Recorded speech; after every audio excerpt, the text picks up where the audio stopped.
What's up, everybody? Welcome to the State of Wild, episode 127, a regular YouTube video web series podcast thingy. My name is Meow, and as usual, I'm joined by my two good friends and co-host Roffle and Corbett. Guys, how you doing tonight?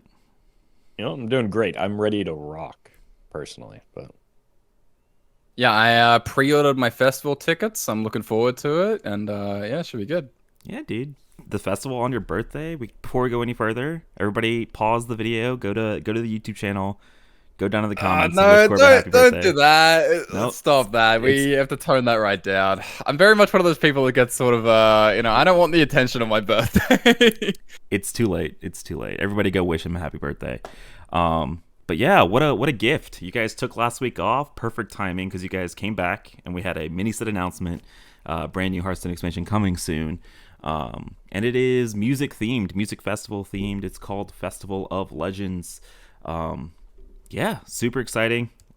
That means we're starting off immediately with our very, very long series of review episodes starting today.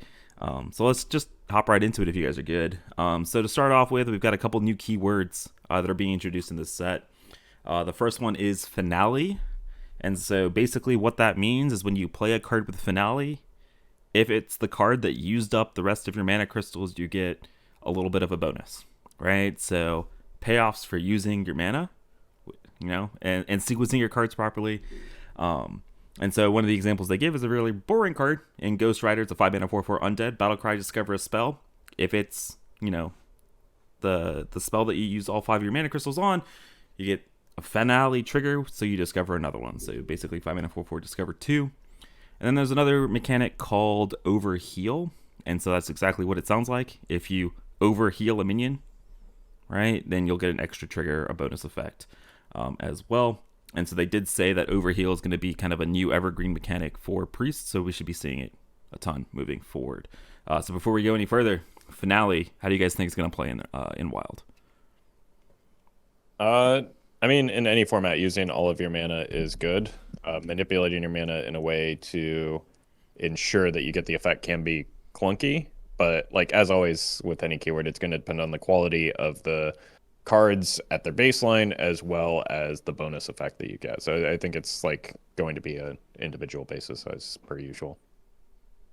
Yeah, it is a funny mechanic where it is trying to like guide the players to use all mana use good, which kind of reminds me a bit of like Pirate Warrior, where it's like very instructional in a lot of ways. But yeah, I don't know, for something that's like pretty like a low-key mechanic, right? Like something that's kind of like slipping into the set. Like it seems nice. Like it'll be easy to like remember and tie the mechanic to the set, I think, which is always cool. It also seems like a super easy mechanic for the first set of the year too, right? Mm-hmm. Yeah. Keep things simple as we start.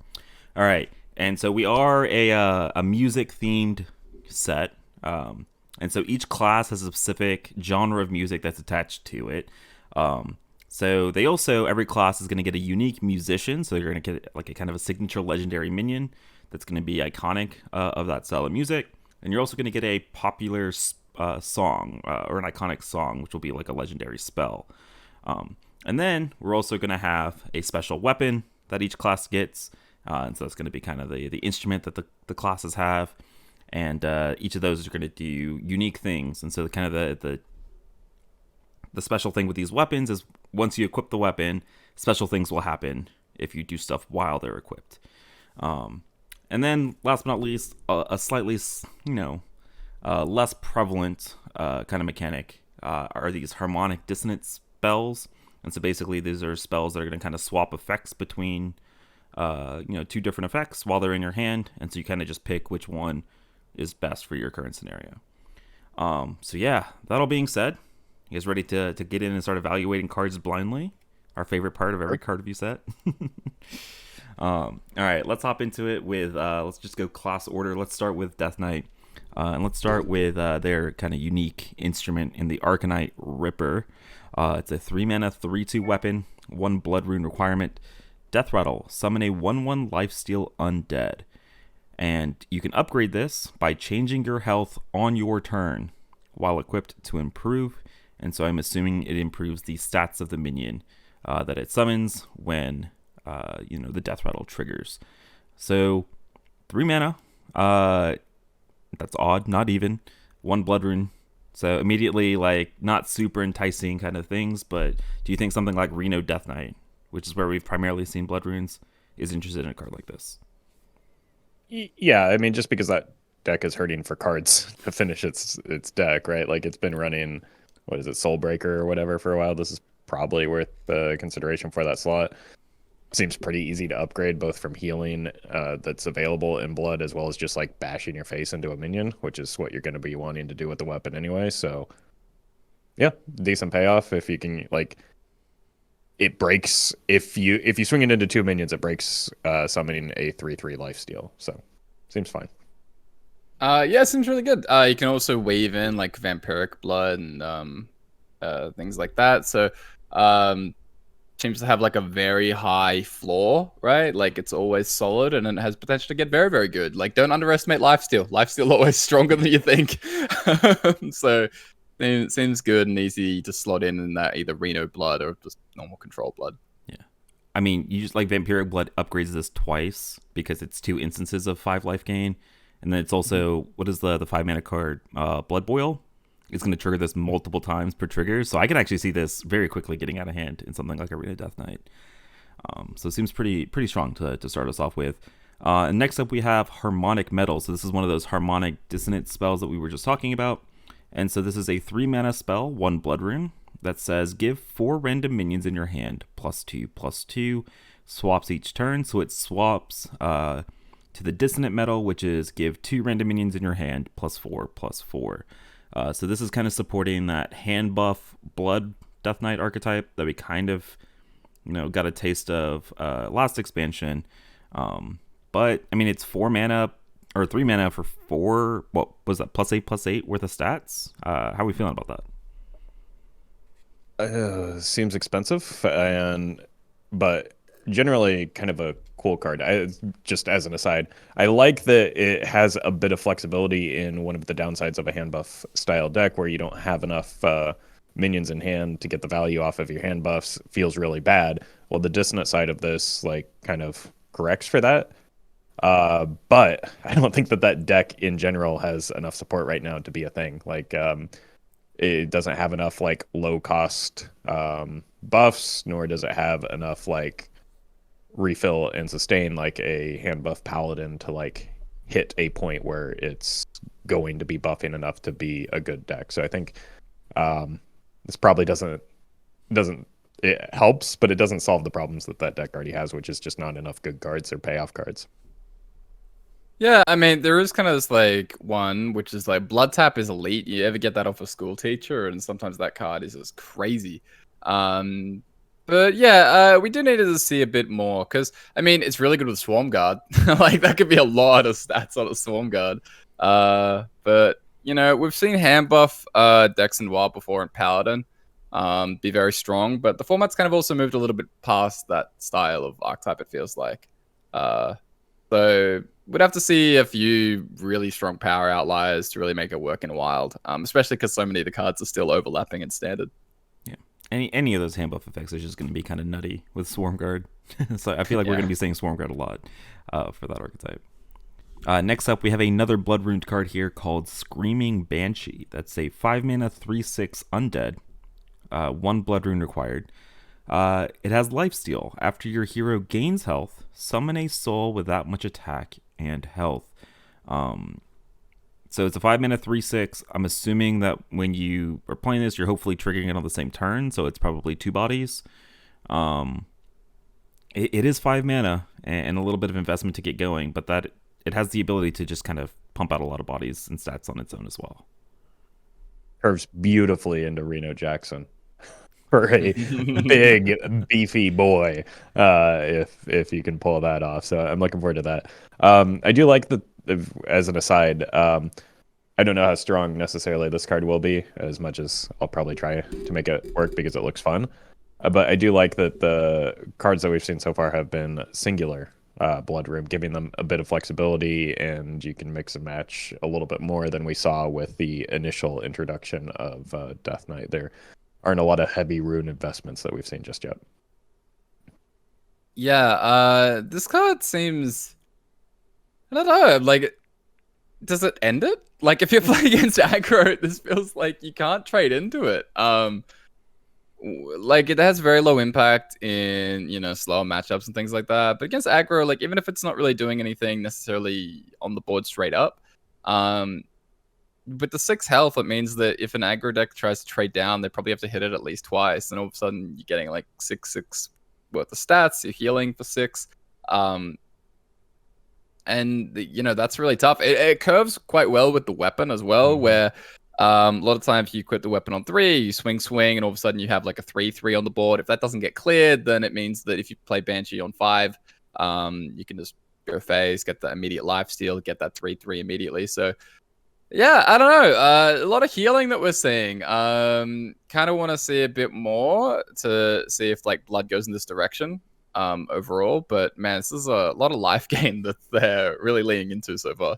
Yeah, the concern I have with that is, yeah, it's nice that like outside of hard removal, this just like is going to get value, right? Because like you said, you're gonna have to trade through it. Aggro's gonna have a real sad time about it, but like you also do have to like not have full health to get the healing. So if you're doing well in the game, in terms of your life total at least, like it's not terribly helpful, and like it just it feels like it further polarizes blood to like just be a devastatingly bad matchup into combo because like this is just a card that does nothing into a combo deck, Yeah, definitely compared to something like Gnome Muncher, right? Like a similar-ish card, but Gnome is so much better in the slower matchups. Right. Yeah, I do like this like archetype that it's leaning into, right? Leaning into the drain tank feel, which I think is pretty sweet. It's thematic for the blood archetype as well, so it's likely to continue going in that direction, like gaining health beyond maximum as well as lifesteal. Yeah. Also, the devs did say, like they're gonna lean towards one with the runes each expansion, things like that. I feel like we know which one they're really pushing with this set so far. Yeah. So hopefully we get a couple other like strong cards to actually make this deck potentially a thing. Yeah, or at least push the Reno decks that have traditionally been the blood archetype, to actually be decent this way. All right. Last but not least, we have the legendary spell, Climatic Necrotic Explosion. 10 mana, 1 rune of each, so 1 blood, 1 frost, 1 unholy. For a 10 mana legendary spell, Lifesteal, deal 5 damage, summon 2 1/1 souls, randomly improved by corpses you've spent. So I'm assuming whenever you spend corpses, it upgrades the amount of damage or the stats on the souls randomly. It has like UI. Go ahead. It can also upgrade the amount of souls that you're summoning. Oh, really? Okay. So any of the numbers can go up by 1. So it can go up like 1 attack or 1 health, or just the minions or the damage. So. Can it improve while it's in your deck, or does it have to be in your hand? No, it just improves, I think. Yeah. Okay, cool. I mean, so this very much feels very UI-esque for Death Knight if you're going that Rainbow Death Knight route. Yeah, I mean, it's a heavy investment in terms of deck building, so it better be a good payoff. One of the potential problems that I do see with this is there aren't a lot of like single rune corpse like expenses that you have to spend, so you'll probably have a good time generating a bunch of corpses, but like getting a chance to spend them might be a bit of a challenge, because a lot of those tend to be like the big payoff legendaries in the triple rune archetype. So I don't know, my mind just went straight to Spiteful Death Knight when I saw this card, and I can't get away from it. Wow, I haven't thought about Spiteful anything for a very long time. Shame. Yeah. I don't know, really good payoff. Archetype probably isn't good enough right now, just not enough support. Okay, what does Reno Death Knight look like right now? Is there a world where we're just playing Reno Rainbow Death Knight and playing like stuff like Syndragosa? You can still play Patchwork. I mean, you can. It's not horrendously bad because there are like a lot of neutral and like no rune cards that are kind of the backbone of any Reno deck. But like I feel like you probably still would just want to be more aggressive than this card allows if you're going to do that. You're going to do something that looks very similar to like the old like Frost aggro build if you go that route, would be my assumption. And so this doesn't necessarily play into that. that's what we have for Death Knight so far. Druid, Peaceful Piper, 1 mana 1/1. No tribe on this, but it's a 1 mana 1/1. Choose one, draw a beast, or discover one. I guess like the immediate thing that I'm thinking about is something like Beast Druid, right? That deck is kind of dead, unfortunately, as sad as it is to say. But is there a world where we're looking at, this maybe taking a slot as a 1 mana 1/1 draw one in that deck? Or is there also maybe just like combo potential of like, you can specifically tutor a beast in a specific type of deck? Yeah, they just released a beast that might be worth tutoring for a combo in the Charge Beetle. So I think that like what this does is this allows you to tutor a very specific beast, and then if you happen to draw that, you can just generate one, I guess is the payoff here. So I think I don't know if you necessarily want it in Beast Druid because you run such an abundance of beasts, although many of them are spells, so maybe you have a better chance of getting the Matriarch, which is probably what you want in nearly every case. But like, I don't know, I feel like this wants to hit a more narrow subset of cards if it's going to be worth the card investment. Yeah, I don't think this is a Beast Druid card. I think it's purely tutoring combo pieces. But I can't really see a combo. Like, I can't really find anything that, would really make me want to try. Like, I'm looking at things like cards like Giant Anaconda, like that's the type of thing, maybe, where I can see it being something, but not really. But like a cool card to have like long term that might enable something in the future. It draws you your Hadronox and Taunt Druids. I don't know. Yeah, in the future, Meowth. That might enable something in the future. What do you mean? Hadronox is totally viable nowadays. Hold on. It draws your Stone Tuscabor for the Elder Narox charge Linecracker deck. That everybody correctly predicted would break the format. Yeah, it's always a good sign when you can't pronounce the combo card. That's that shows the viability. Dude, have I been living under a rock? What is this new combo? It's an old combo. It's an old combo? Yeah, you kill an undead minion to give all your other minions its attack or something. So you just like play a bunch of boars? Well, no, you Linecracker combo, kill the Linecracker to give the boar a bunch of attack. I see. It's really bad because you're playing a Linecracker Druid, but with extra steps instead of Earthen Scales. I like it. All right. Let's move into Paladin here. We've got their legendary spell, rather. It is a holy legendary spell, 3 mana, Starlight Groove. Give your hero Divine Shield. For the rest of the game, playing a holy spell refreshes it. All right, so I mean, super new, super cool mechanic, potentially busted mechanic. So basically, it prevents like the next instant of damage that's dealt to you, right? And then you can refresh it to refresh the Divine Shield, which kind of sounds hot. I don't know where this really has a home right now, but like, is it strong enough for us to maybe try to abuse it, I guess is the question. I don't like. I'm just thinking about all of the hero powers that deal 1 damage, and like there are even more of them now with Death Knight and Demon Hunter. So I mean, it's a really cool card. I want to say that it's going to be good so bad, but I mean, Gariel probably reduces more damage than this card ever could dream of. Why not both? I mean, I'm not saying you wouldn't run both, but like Gariel isn't carrying Paladin anywhere right now, so it feels hard to believe. How are we comparing this to like Bulwark, the warrior weapon, for example? I mean, I think Bulwark is kind of like Solid Alibi, right? Oh. Yeah, but in terms of like how much damage it's reducing, like the amount of triggers that you're denying and things like that, like are we thinking Groove is getting 4 triggers in a game of Hearthstone?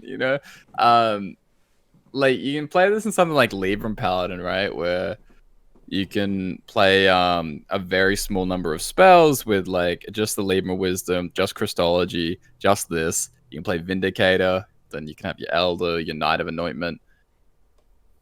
but it's like I don't know. I don't really see it being that insane. Yeah, even in that kind of grindy deck. You said the magic words though. You said Libram, so I'm in. I'm crafting this build on day one. Let's go. No, yeah, I just don't know. Like the decks that play a bunch of holy spells though are like they feel like primarily aggressive decks right now in Wild as well, which is a little bit, obviously anti-synergistic of what this card wants to do. The other problem is that they tend to like play a lot of holy spells on one turn, which means you're not getting like they're like things like even the heal version and the Librams. Like you're playing the Librams on one turn, you're playing like a holy Maki roll repeatedly on one turn, and you just like don't get the repeated value off of it. So you're like wanting to play one holy spell per turn, and that's not going to win you games of Hearthstone. Yeah, so as cool of a card as it is, we are struggling to see where it's going to see play, unfortunately. All right, moving into Priest, we have a location. So locations they said are going to occasionally come back when they think that they fit. So I don't know if that means that they're technically evergreen now, but we are going to be seeing more locations. And we have one for Priest called Fan Club.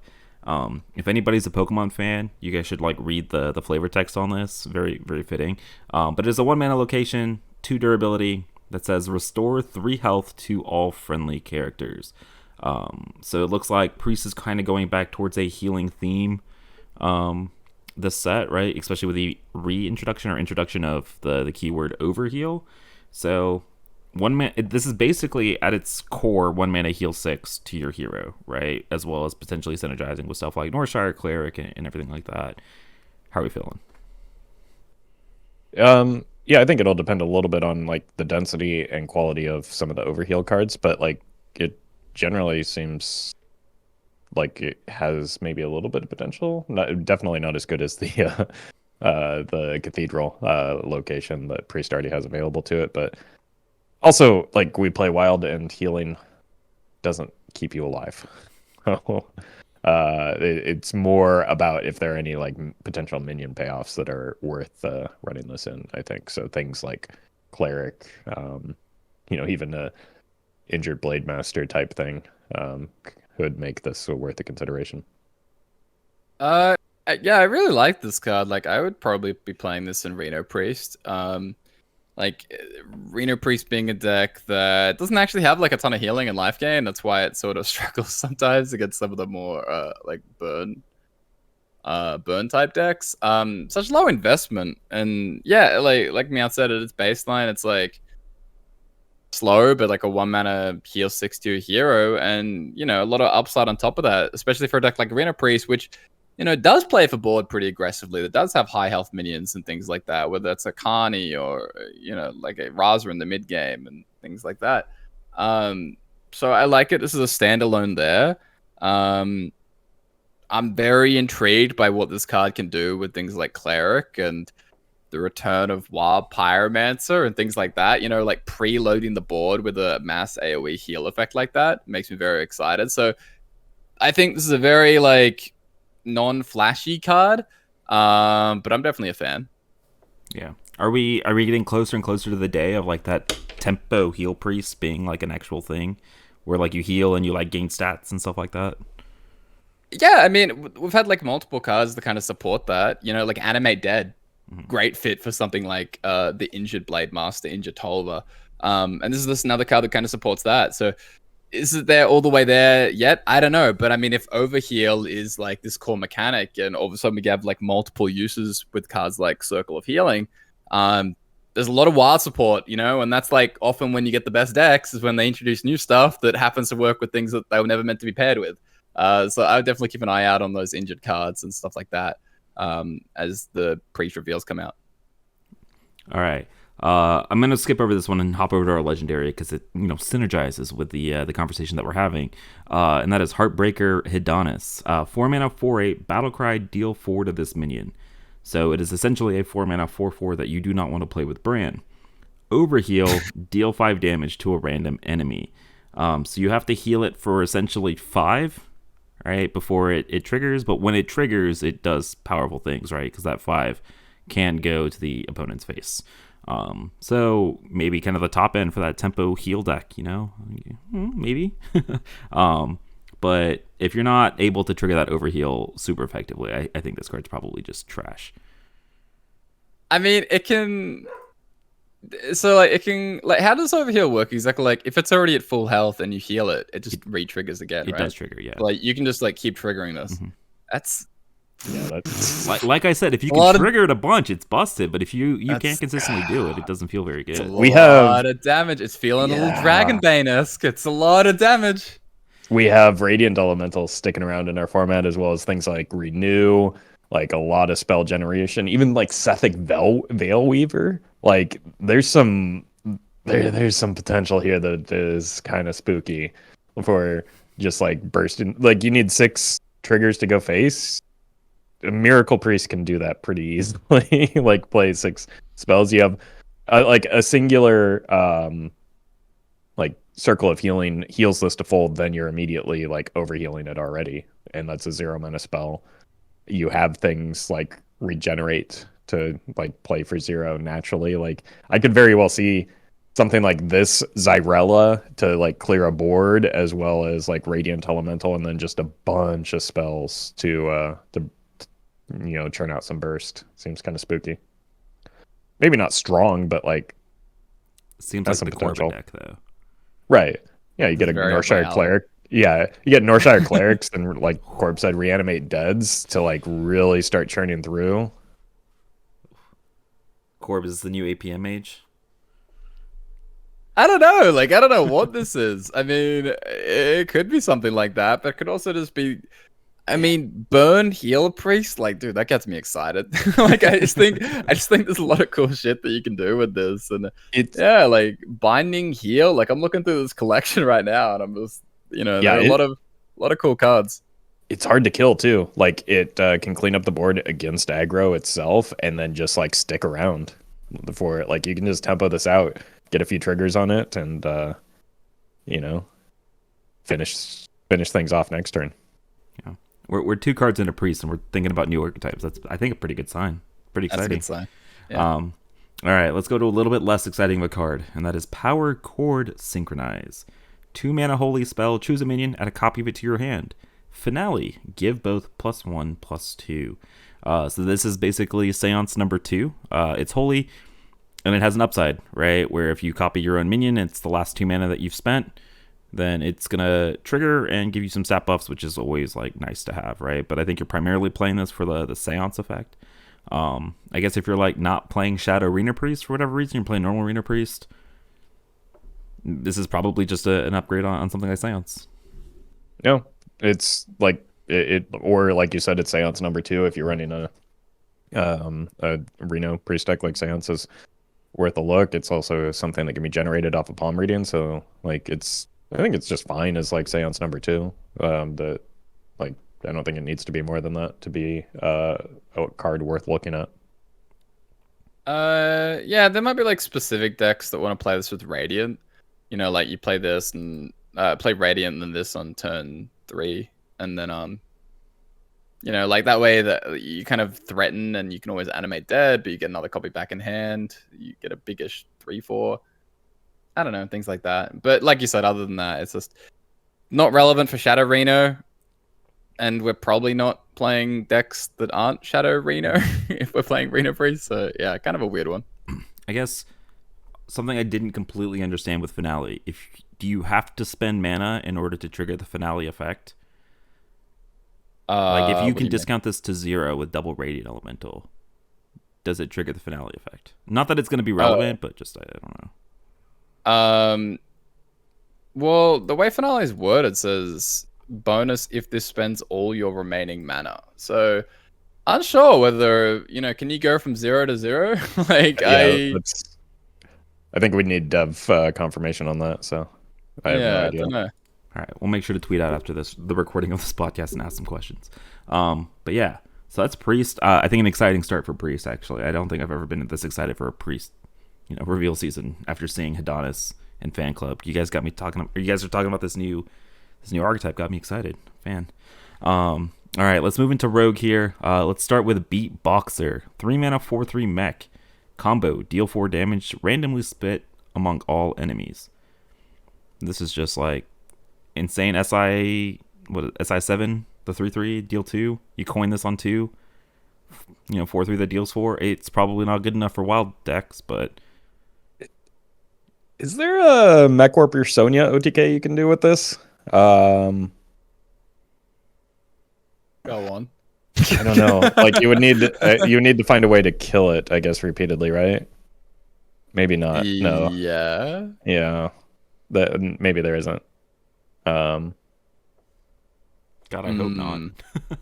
No, it seems like even if you just need a 4th card that I can't think of right now, I feel like that's already kind of limiting, right? Because you would also probably need a board to crash into for something like Broom. Either way, like it's kind of just a pretty good standalone card, just like missing an archetype for the format.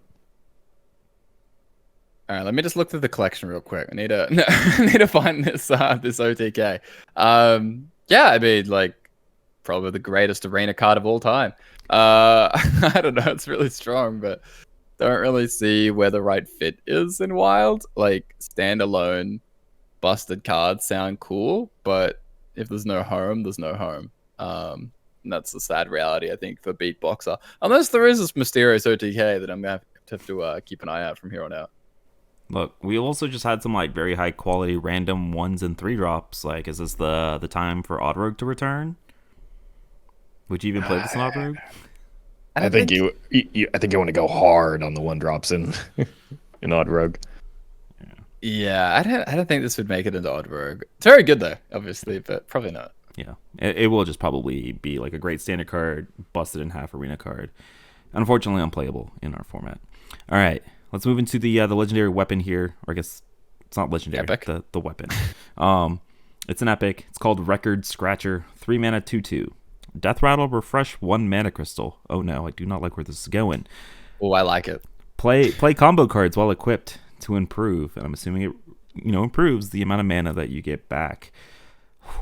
All right, how are we breaking this? You can bank a lot of mana. Whirl Kick Rogue returns.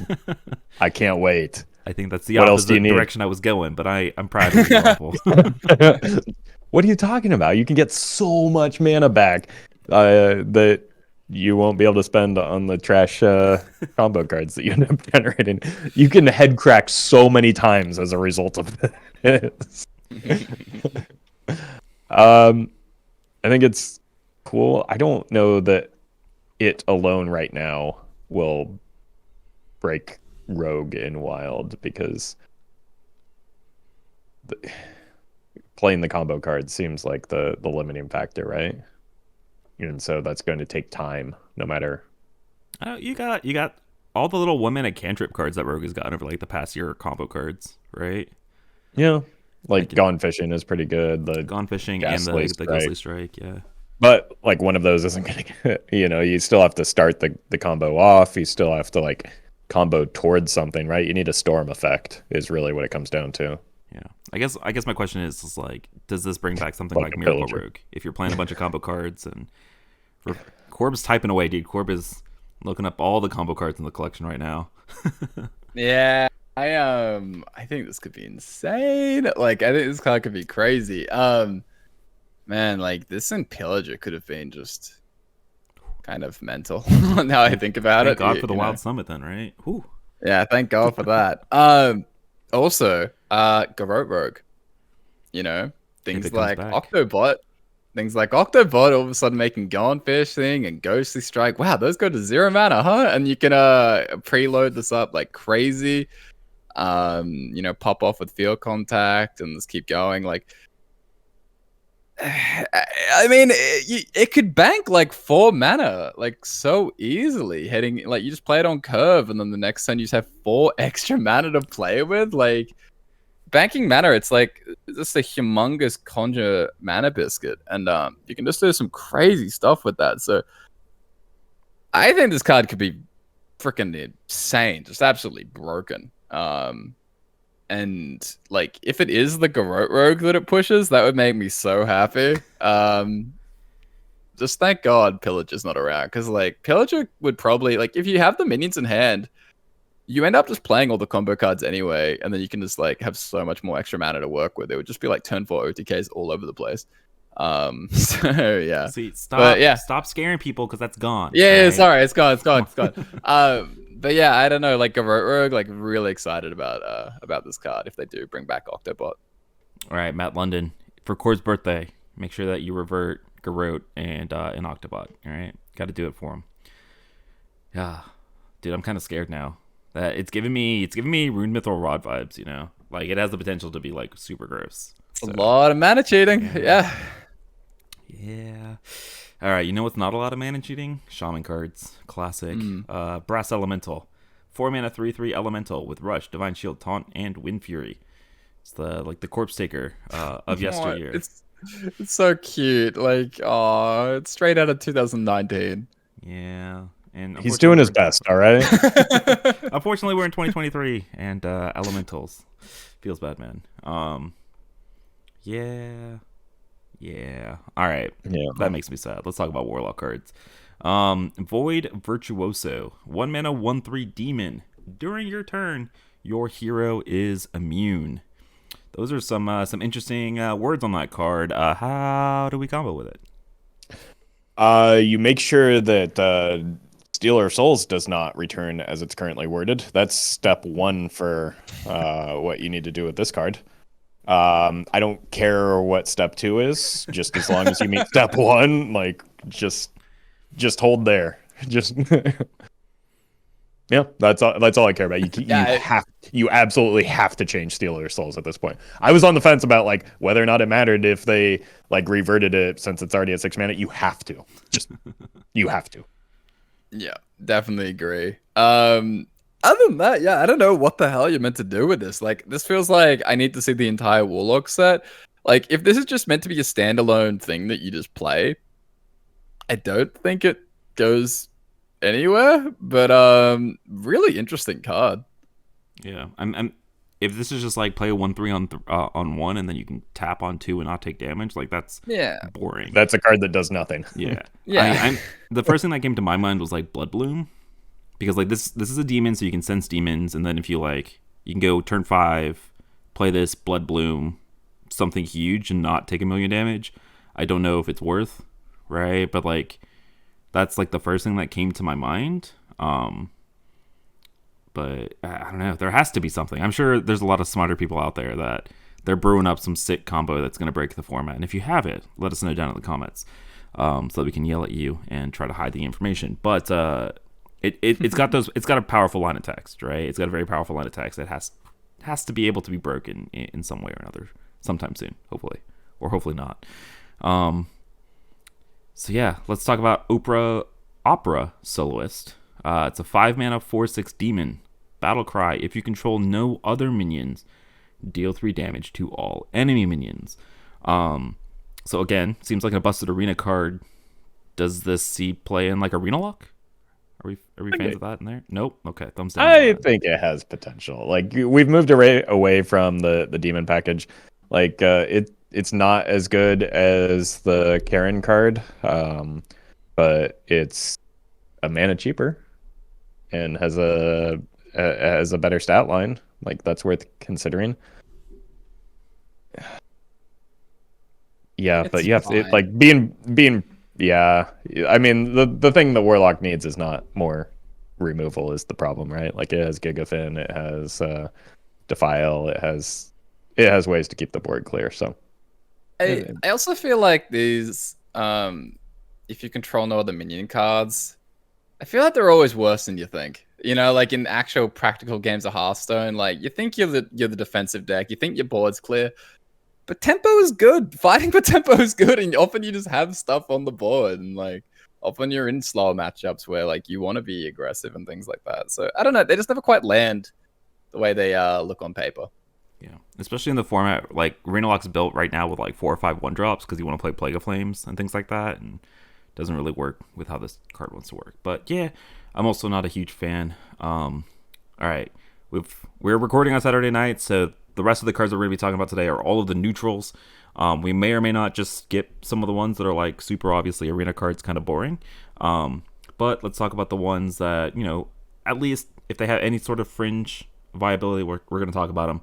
All right, so our first neutral card here, we're going to go in alphabetical order, is Air Guitarist. It's a 1-mana 1/1 Battle Cry. Give your weapon +1 durability. Kingsbane Rogue is the only thing that I can think of, and other than that, I'm just like... Really? You didn't think of Mithril Rod? I don't want to play a 1-mana 1/1 on... maybe I do now. Crap.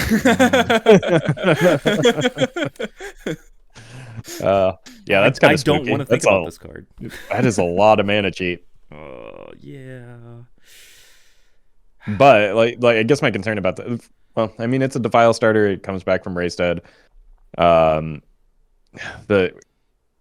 Yeah, that's a lot of mana cheat. Think about this, dude. Why did you do this to me? The worst thing about it too is like each time, like each durability of Rune Mithril Rod gets progressively easier to complete too, because like your backfire start costing 0 mana, and then like you start really turboing through. So,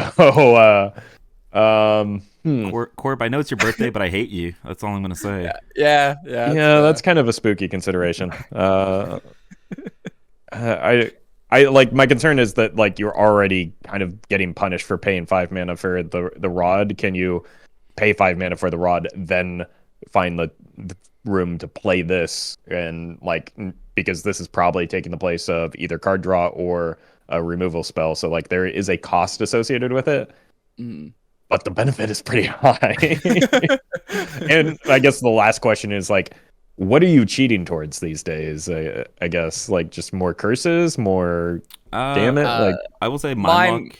Yeah, Mind Lock is the current hotness. Yeah. It's not very popular. Like it sees like less than 0.5% play rate. It's not bad though. I did have a lot of success with it, so I think it's like actually a real deck. But yeah, if you're comboing a turn or two faster as a result of that, that probably makes it worth. Yeah, like it is awkward because like you can't play it until you have the rod up, and then it's just like, that's so situational. But yeah, like it's such a huge benefit, right? Like an entire another hand discount for 1 mana for 0 mana. Realistically, is that what you're gonna be paying for this? It's a lot, you know. It's like an entire Emperor Thoros hand tick on your hand for 0. Like, sure. I will say it.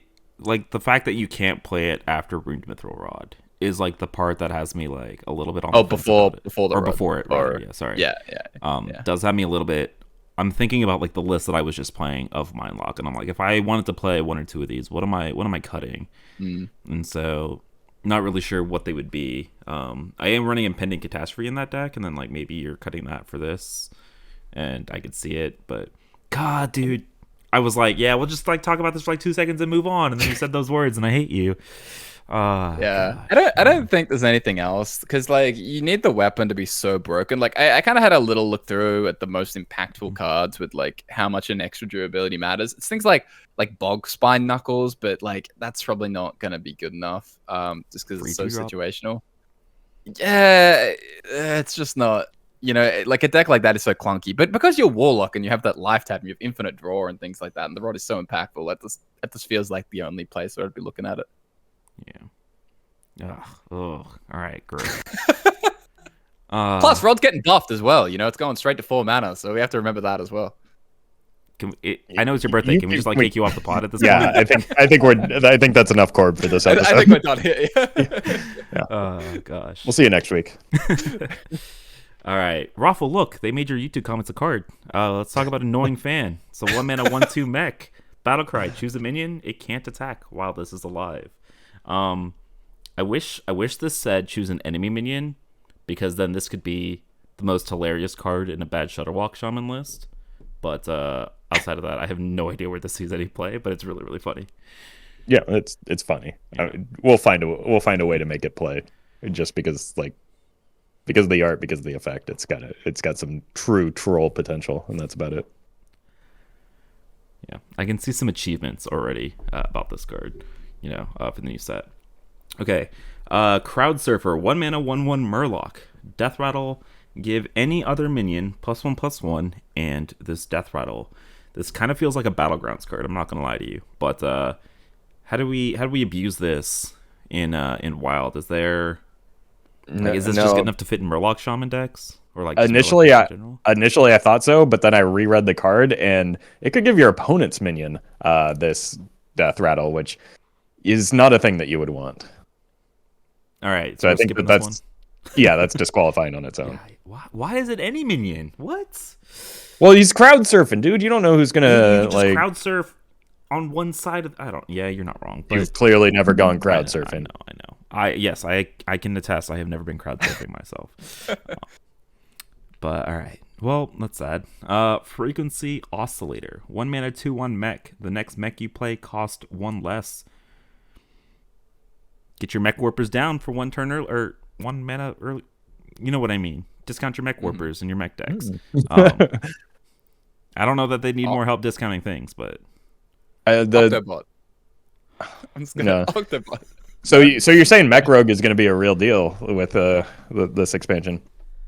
I don't, like you said, I don't know that mechs need more reduction, but this, like, in the amalgam pool with the guy that like scales, has some potential just to like get free mechs rolling for the buffs on the whatever the 2 mana 1/3 is that keeps gaining stats. Like, that makes it at least worth a look. So I don't know. Mana cheat good. I think it's solid in both mage and the pally, right? Like, I don't really see any downside. Just cheap. I mean, the downside is that it's a 2/1 rather than. Yeah, but it's like a 0 mana 2/1. Yeah. Yeah. I mean, we saw this card in elementals. The problem is that the elementals don't cheat mana like mechs do. So it was a pretty good card though. Kindling elemental, right? Yeah, I mean, if ever mechs or if ever elementals are going to be good, it was going to involve that card and has involved that card. All right. So maybe something to look at for your mech decks. Next up, we figured out why Druid had that Mana Thirst 11 card. We got Audio Amplifier. 2 mana 2/3 Mech Battle Cry. Set your maximum mana and hand size to 11. Do we care about this other than it's cute and breaks the rules just a little bit? I don't really know any deck that wants this though. Ethan Lock? Do we ever think about it there? We can play 0 mana Gnolls once it's reverted, 2 mana Mountain Giants. That's kind of the actual mana part. Not relevant. I don't care about that. Hand size in Even Lock? Maybe. I think the one thing that this does break is like YouTube comments and Twitter replies to the reveal of this card because they see the number 11 and freak out as a result of like having Guff for 2 years. But like you said, in our format in particular, like, unless you are just a druid, in which like the Twig Sphere gives you the 20 mana very quickly, getting to 11 doesn't make that much of a difference. I think the hand size in Even Luck could be worth a consideration, but it's also like you're playing then a 2 mana 2/3 in the early game, which gets a card out of hand, which makes it harder to get to the 11 hit cards in hand. So it's like there's kind of a bit of a give and take there, but we'll have to see how it plays. Other than that, I don't know. It's a good Spinal Tap reference at least. Yeah, I enjoyed the Reddit thread, like one of the most upvoted threads this week, which was what do you think? Auto include in all slower decks? Question mark. So I think that shows where the mindset's at for most players. Yeah, no, like I said, because the Guff has broken people's brains is really what it comes down to. Unless there's a very specific combo that you need 11 mana for some reason, in which case, why are you waiting until turn 11 in the wild format? Like, that's not going to help you. I don't understand what the supposed like use case of this card is. I will say, good shot on the Even Lock though. I don't know if it's going to be worth it, but it'll at least be interesting to once we get. Yeah, I suspect it won't be worth it, but I would try it. Like, I think that's interesting. I was about to just like auto pass on the card because I was like, there's no reason. But then, 0 mana Gnolls are still good. Yeah, potentially. All right. Next up, we have Audio Medic. 2 mana 2/3 with Rush. Finale gain lifesteal. This is very much an arena card. It feels like. So you get. Is it? Like, you want this in like something like Even Lock? Even Lock, let's keep the party going. I can say this in Even Lock. Why not? Like 2/3 kill, like sure, Rush, great. Removal, healing, love that stuff in Even Lock. Like, what other 2 drops we play? We're playing You have like Drain Like, Souls and Dark Bombs. Why do I want? I guess it is a minion. Why do I but- want more healing? Why do I want more removal? Why do I want like stuff that does Because stuff? they're not Like, giants on turn 3. That's why. yeah, but you go like tap tap tap. Like you need a weave and a 2-drop there sometimes. I don't know. I like it. Like I think it's fine. Like removal, healing. Yeah, is it kind of just okay in like an even Death Knight too? Like they're hurting for cards too. Like the rush on that is looking pretty good. You play that like, yeah, I don't know, like swing the board, maybe heal up, just as a standalone card, 2-mana 2/3 rush. That's a pretty Not awful, good right? Like it's card, decent. right? Yeah. Like when have we ever seen like a fully vanilla statted minion with the rush and then upside on top of that? I mean, we saw the 1/3, right? That which Vicious Scalehide, 2-mana 1/3, lifesteal rush. So we just get an extra attack for the finale. So you're saying this also goes really well in like a hand buff paladin? Yeah, I think or potentially hand buff Death Knight. Like, yeah, any hand buff deck. But I think like Instinct includes this. Like, fantastic card. I'm not convinced. I'm not gonna lie to you. You don't have to be. We're probably going to be wrong because most cards are bad, and that's true. I'm gonna clip this and I'm gonna shove it in your face in 2 months, even though you make very good arguments. I just can't see it. So I don't think it's going to be a standout card, but I think it's at least worth a look. Yeah, that's fair. All right. Really like it in hand buff. I'm just gonna put like hand buff pally. Really like it. I'm just not gonna say arena cards for any of these because the two that I've kind of designated as arena cards, you guys have made very good arguments as to why they're not. So we're just gonna talk about every card here, all right? Don't worry, we have a very, very clear arena card coming up. Are you talking about Hipster? No, the one following that. I see. Hipster, 2-mana 1/3. I do love that they just named a card Hipster. I'm gonna put that one out there. Battle Cry, discover a spell from your opponent's class that isn't in their deck. So not only are you discovering a spell from your opponent's class, it is a bad enough spell that they didn't put it in their deck, so I don't know why you would want it. I want it. Of course I want it. Yeah. Because Tess repeats it. So, yeah, it's just a meme card, but it's a great one. Flavor text is pretty fun as well. Oh, true. I didn't read it until just now. You guys should read through flavor text. The flavor text game has definitely improved over the last couple of sets. All right, let's talk about a big one. Let's talk about instrument tech. 2-mana 1/2 arena card. Battle Cry. Just draw a weapon. Neutral weapon tutors. I don't see any applications for this. No, we didn't just spend several minutes talking about one specific weapon in a non-weapon class, and then there's also maybe another combination of 2 weapons that are really good when drawn together. So okay, 10 mana every single game. How does that sound on Druid? How about 10 mana on turn 4 every single game? Yeah. 10 mana on turn 4, turn 5, like every single game. Because that's what's gonna happen. Right, like you're always gonna draw at least one of the pieces. You're always gonna draw like this. You're always gonna draw both of these. It's all like almost every game is gonna have Twig Sphere on 5, and that's kind of crazy. it's like that's a lot. Yeah, you're also gonna have Rune Mithril Rod on 5 every game, as Roffle was alluding to earlier. Yeah, I saw this, like Hearthstone, like the Hearthstone Twitter account put out a tweet about this, and I immediately was just like, oh, that's a really weird way to announce that you're nerfing Twig Sphere. That's cool. Yeah, surely. Yeah, because that's totally what they meant by this, right? There's no way that they would print this knowing that that they were okay with Druids having 10 mana on turn 4 every game, right? That'd be crazy. I think this is what we were scared of, right, for a very long time, of neutral weapon tutor, and people were asking for it, and like we were like, no, you don't want that. And then they printed it, and here we are. I think the one benefit to this is that, like, to Corb's point, like it completely removes the bad feelings associated with the opponent high rolling the Twig Sphere combo because they just have it every single game. So problem solved. We don't everybody gets to experience that like on a equally consistent basis. Oh, I feel sick. I feel not. This is like the festival just took a dark turn. Yeah, so like you get to like build your druid deck around the idea as well that you always have Twig Sphere. So it means that you can load up the top end like more appropriately. Like you're just gonna be inixiating people on 5 every game. You're probably still gonna like no matter what druid deck you play, you're probably still gonna be having some slight struggles against like the absolute fastest combo decks, but or even like some of the very fast aggro decks, like even Shaman specifically.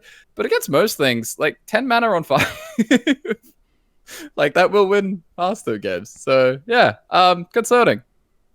Um, Druid has been bad for a little bit, like not fantastic, and that'll probably change very, very quickly on the expansion's release. Yeah, I think just make sure that it is noted that the three of us are not happy with this card, just for future reference. It's dangerous. Well, it's not like anyone suggested, making Twig refresh before. That would be a brand new change that I haven't seen brought up once before this card was announced. Yeah.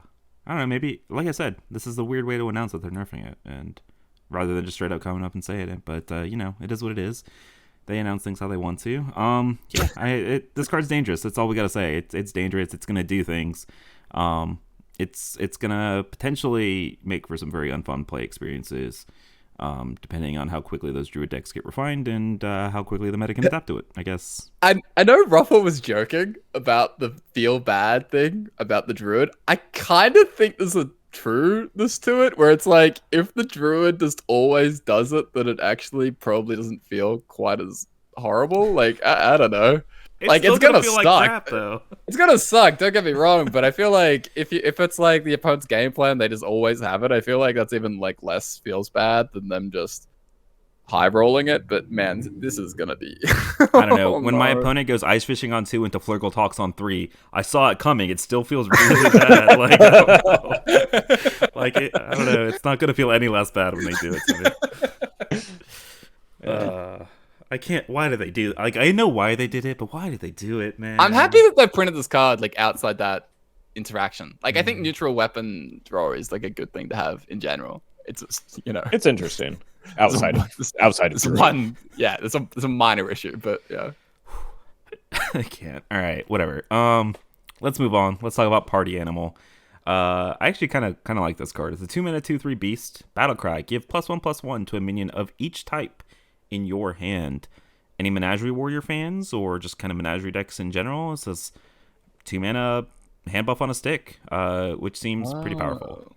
I misread this card like 7 times. I kept on thinking it was give +1 to a minion for each type in your hand. So I thought it was just gonna like buff something on the board. But anyway. It could also be worth a look at like the hand buff Death Knight, because that Swarmer card that we're always talking about is an undead. You can get some other minion types in there and have a look at it. Depending on how you build your deck, it could be like an overstated Outfitter. Yeah, which is pretty busted, right? Because Outfitter was a very good card in that hand buff paladin deck. Although Audio Medic is not does not have a tribes, and we have to build around Audio Medic in any sort of paladin hand buff deck right now. Well, you also have to build around an Audio Amplifier, which is a mech, because that's an auto include in any slower deck. Yeah. All right, memes aside, you guys fans? Like, I do think the card has a lot of potential. Yeah, I think it's pretty good. It require like very specific build around, but payoff huge. Could you even take a look at this in like the Mech Beast Hunter? Like, if you get 2 buffs, is that worth? If you're paying 0 mana for it? The fact that it's a beast itself, like, that kind of got me off guard. Like, if we get enough mech support, I think the mechs aren't there yet. Like, it's really close. There's not enough of them. But that's definitely like the long-term direction of that deck, I think. Yeah. All right. Let's talk about Rolling Stone. So great reference, but it's an elemental, which has me a little bit excited because it's a 2-mana 2/2 with Rush. Battle Cry. If the last card you played cost 1, gain +1/+1. You guys are excited about a 2-mana 2/3 with Rush. What about a 2-mana 3/3 with Rush? That it's going to cost 1 mana after you play that Kindling Elemental on turn 1. Like, any fans? No? Yes? Nah. It's really good on curve, really bad anywhere else is really what it comes down to. and it makes missing your one drop feel pretty brutal as well. Well, you could play it on turn 2, right? Because you could go like Firefly on 2 plus this, right? Yeah. No, I mean it's got some upside. The problem, like, I honestly had some decent success with a like elemental heavy token shaman with like the new Murloc chompy boy. The problem is just like isn't the early game. You win the early game, you just cannot close things out, and so this helps with a problem that the deck does. This doesn't solve a problem that the deck has. It like further plays into what the deck is good at, which isn't a bad thing necessarily.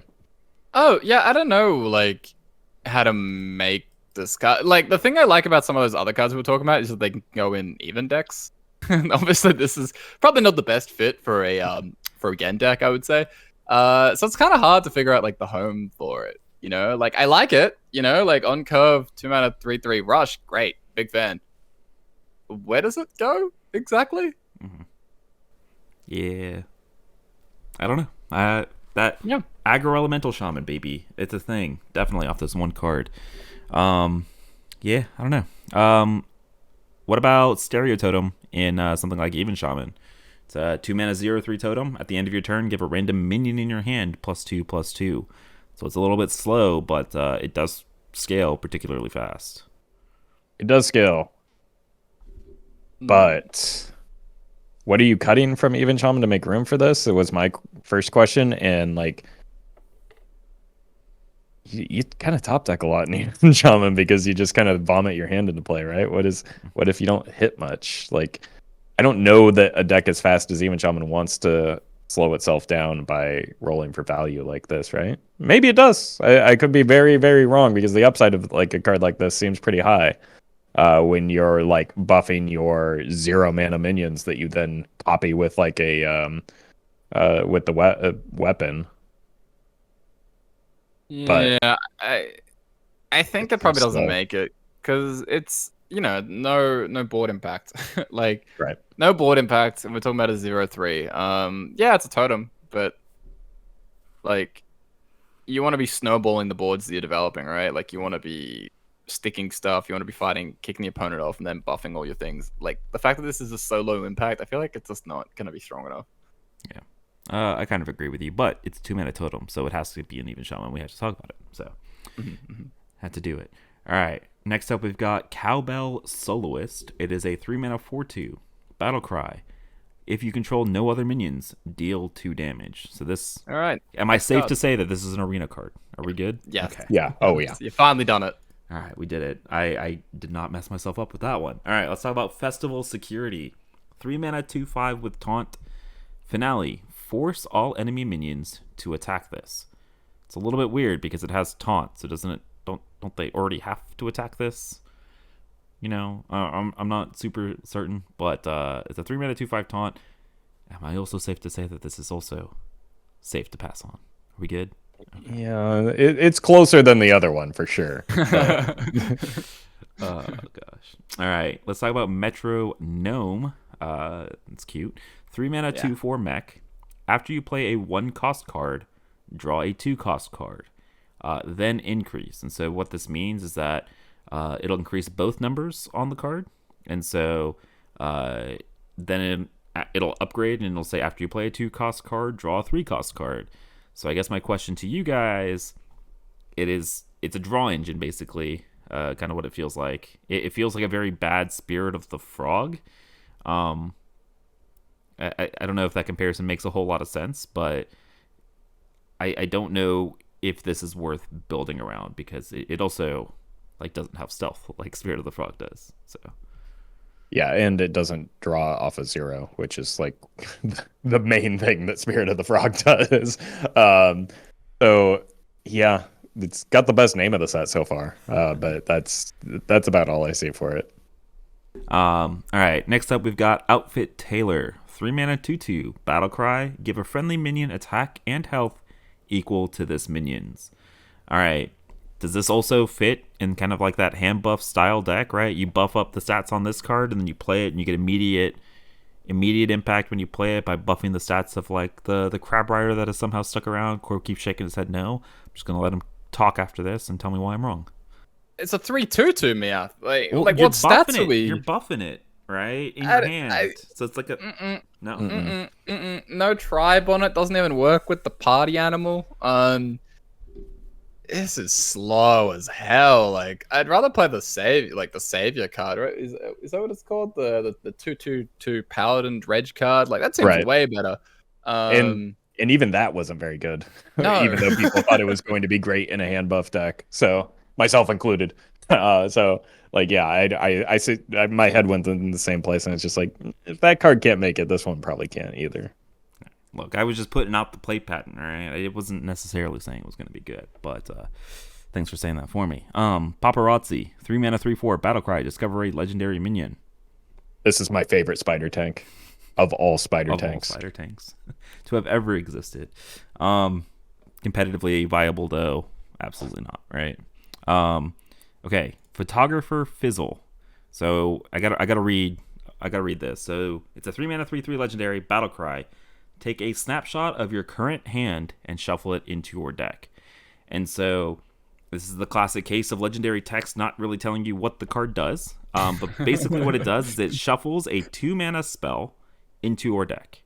That's called Snapshot or something. And then when you draw and then you play that 2 mana spell, what it does is it adds a copy of every card that was in your hand when you played this into your hand. So it's like a Dead Man's Hand-esque effect, right? But it's attached to a 2 mana spell that you then have to play. And yeah, classic case of, reading the card does not explain the card. But that being said, people are kind of hyping it up. Neutral Dead Man's Hand. I don't know why people love Dead Man's Hand, but they do. And now you have a neutral version of it. I don't know. It very much reminds me of like Hexlord Malacrass, like the 5/5 that like gave you back your opening hand, and that was like never great.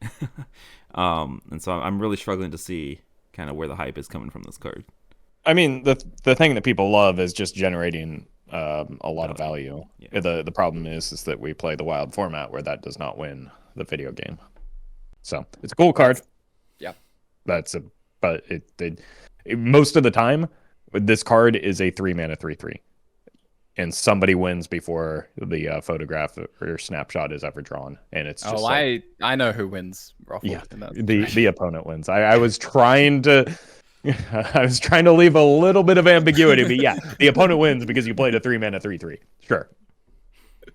Yeah, great summary. It's a nice throwback, either to Dead Man's Hand, to like Ungoro at least. Like, particularly like the more casual player base, I'm sure is gonna have a fantastic time with this. That doesn't mean this is gonna be good, but it might be like a whole bunch of people's favorite cards of the set, and I hope you have a whole bunch of fun with it if you're playing it. Yeah, absolutely. All right, well put. All right, next up we have Rowdy Fan, 3 mana 1/5 Quillboar, Battle Cry. Choose a minion. It has +4 attack while this is alive. It's a very weird card because that has to stay alive, but it is a big abusive sergeant, I guess. So, yeah, I don't know. Would you play 3 mana deal 4 in an aggro deck? Maybe. This seems bad. Yeah, it's probably bad. Yeah. Probably a pretty good arena card. I mean, sorry. That is a sign for us to move on. Static Waveform, 3 mana 5/6 Elemental. At the start of each turn, lose 1 attack or health chosen randomly.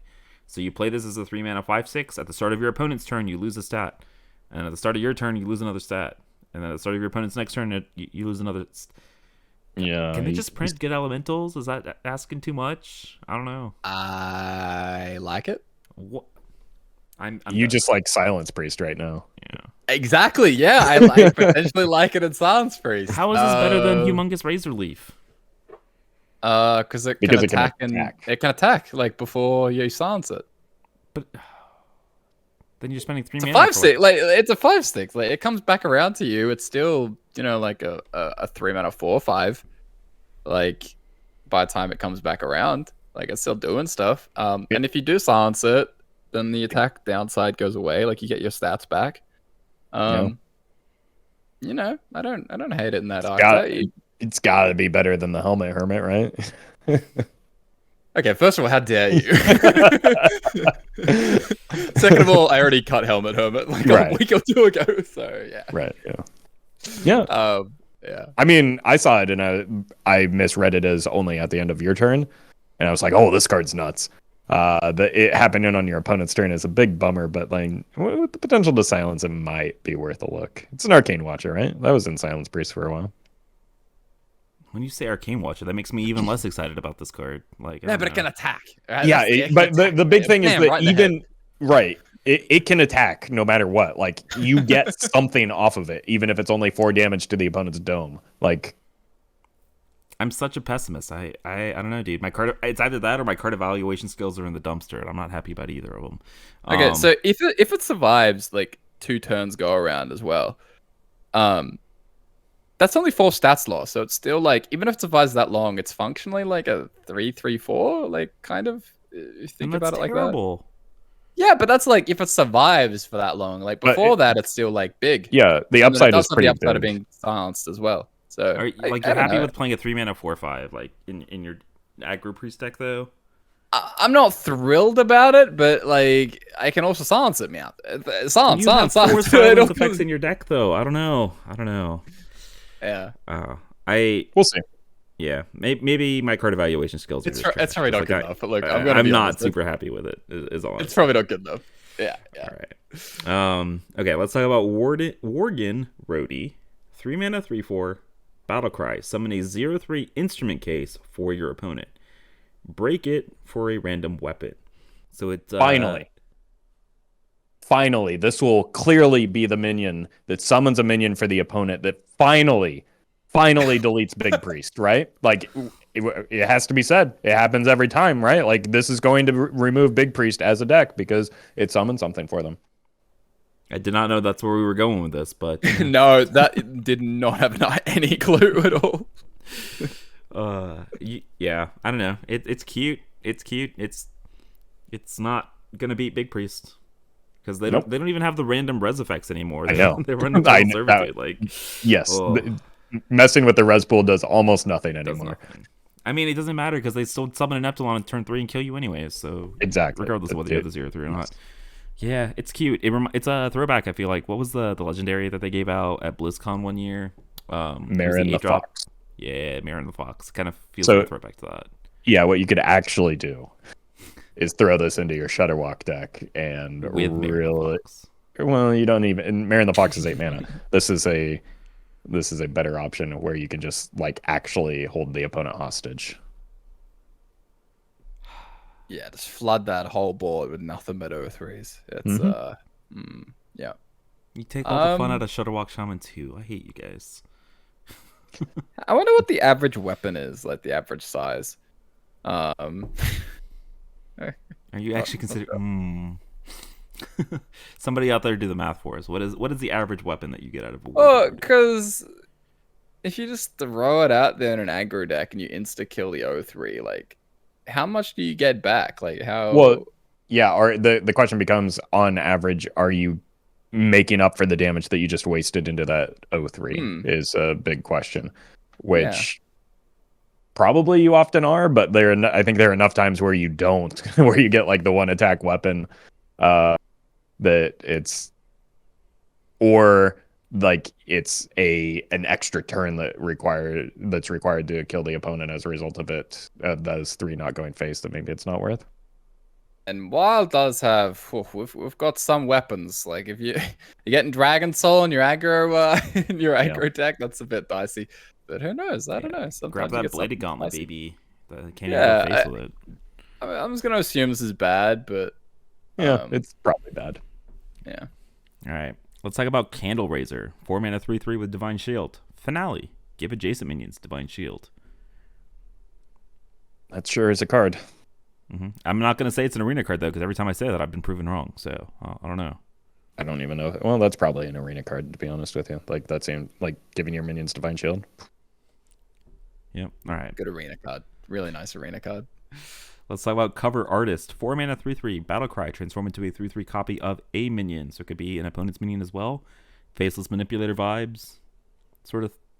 Prince Tal'Daram. That's the one. Yeah. Animal. Yeah. without a the little bit better than both of those. Maybe not even that much better than Faceless Manipulator. So Isn't it just worse than Taldo? I mean, no restriction, but the mana extra. yeah, but the restriction is pretty rough. Like fair.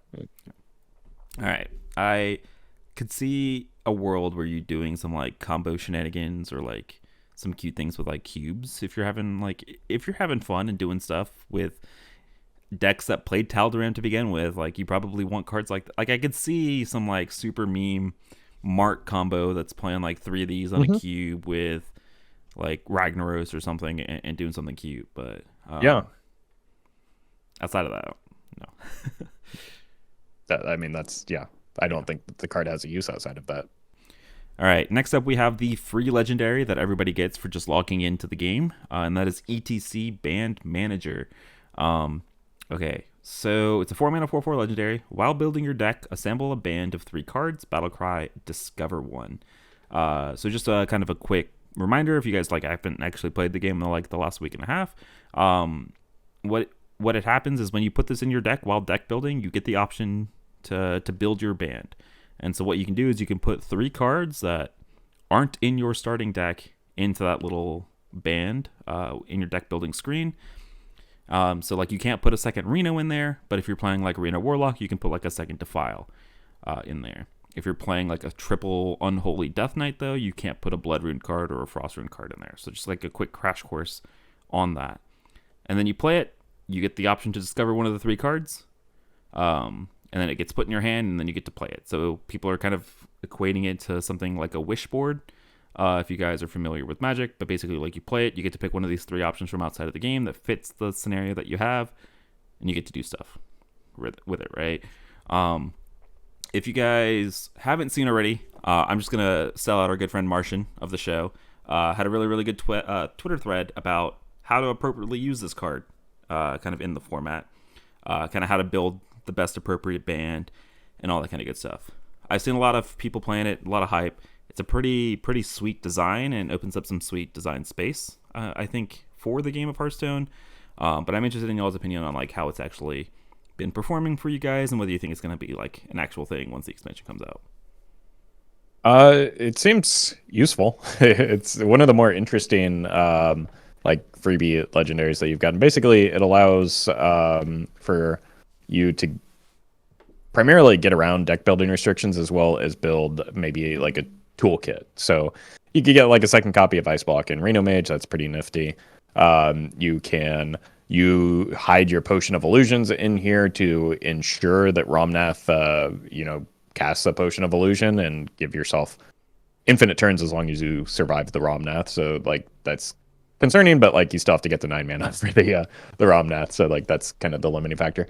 And then of course like you can get around even requirements. So you can put things like Lotheb and Eyesore in your even Shaman, which is kind of spooky for a deck that would really like those cards but simply cannot add them. Same is true for like an even Death Knight, where it's just kind of like hurting for good quality cards to begin with. So like, you can hide away some good quality cards in here. Like that's another deck that wants Lotheb. I've seen a lot of people play him right now, and a lot of people assume that he's just an auto include in everything that's not aggro. And I don't think that's necessarily true, because like there is a cost associated with playing a 4-mana 4/4 in your deck and on turn 4, like in a lot of matchups, right? Like you need, I think, good reason to include a card like ETC in your deck, and it's when your deck either can't include certain cards or needs certain cards only for very specific matchups, things like a Skulking Geist or a Steam Cleaner for matchups that are just auto losses. Yeah, I think he's like way worse than people think. I think maybe he goes in. I think the Gendex have the best shot. Specifically, like even Death Knight is probably not the worst thing to include him. Then even Shaman, even Warlock. Once even Warlock can come back, I can see it being in there potentially. That's kind of it. Maybe like Reno Priest. I'm kind of disregarding Quest Mage. Like, it's kind of used as a combo piece in Quest Mage, but that deck is so irrelevant in my opinion. Like, it's just terrible. I I got to tell you, I tried so hard and just got so frustrated. There's so many times where, like if I had paired, I won, but because I had to deal with the ETC plus ROMNath, not only is it clunkier to set up, but the mana cost is higher, and you have fewer copies of those cards. So like there were so many times where like one of them was just bottom 5 and I lose. So yeah, I agree with you on that.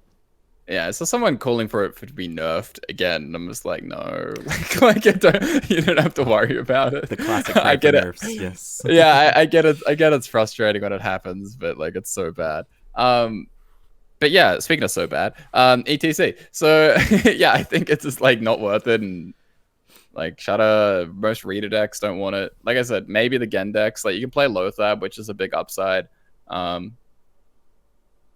But yeah, like I think Martian's thread mostly hit on the right points, but I disagreed with actually some of what he was talking about.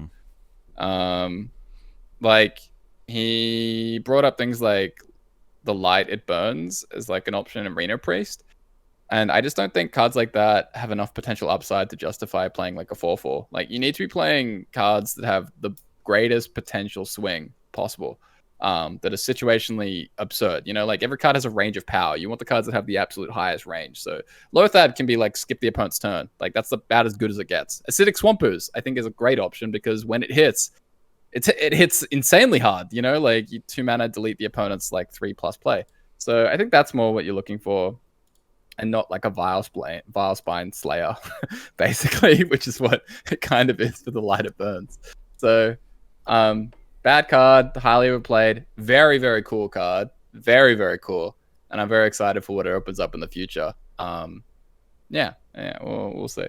Yeah. All right, let's talk about our next card here. Let's talk about Freebird. 4 mana 2/2 with charge. Battle Cry. Gain +1/+1 for each other Freebird you've played this game. Charge is back. Is it? It is back on a card. No, it is back on a card. It is back. Whether you want it to be or not, it is back.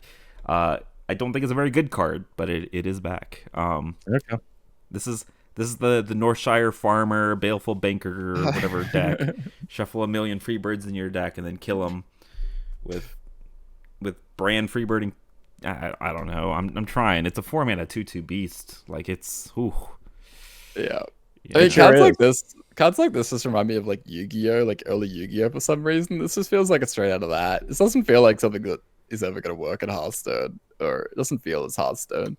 This is like a way worse Shock Spitter, like fundamentally, you know, not great. Shock Splitter was broken, so they had to print a really bad version of it, right? It's still good in Standard. How is it still good in Standard? They nerfed that card by 2 mana. What does that tell you about the Standard format, where like a 4 mana Shock Splitter is still good? Jeez. Or maybe that just tells you how busted 2 mana Shock Splitter was. Yeah, that's probably more more accurate.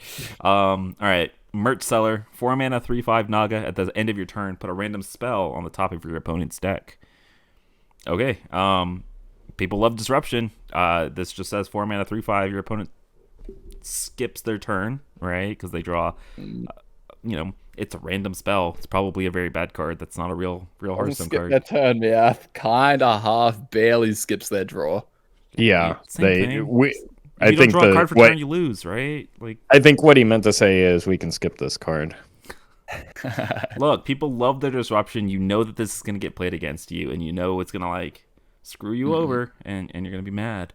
All right, anyways. Obsessive Fan, 4 mana 2/6, Battle Cry. Choose a minion. It has stealth while this is alive. It makes a threat that you have untargetable while this is alive, and it's got a big butt. It's got 6 health. Like, stealth's a broken keyword. I'm trying really. I'm stretching. Dude. You're playing yeah, it's a good sell job, Meowth. It's just there's nothing to sell here. No. All right. Pozic Audio Engineer, 4 mana 5/4 legendary. Battle Cry, add 2 3/3 bots to the opponent's hand. Death Rattle, summon them for yourself. So there was a Twitter thread from one of the devs. So these audio bots, they're like 3 mana 3/3s that the opponent can play, right? They can just play them if they want to, to prevent them from summoning for you. But if you do something like copy the Posic or shadow step the Posic or things like that, you add, or like you brand Posic, and you shuffle like multiple, like they're tied to the individual legendary that you've played. So like if you shadow step it and add 2 more bots to the opponent's hand and then they kill it, it's only gonna summon the 2 and not the 4. I don't really know what you do with this. Like it's a 4 mana 5/4. Yeah, I think you dust it is unfortunately what you do with this. I don't know. Corb's face says differently. I don't know.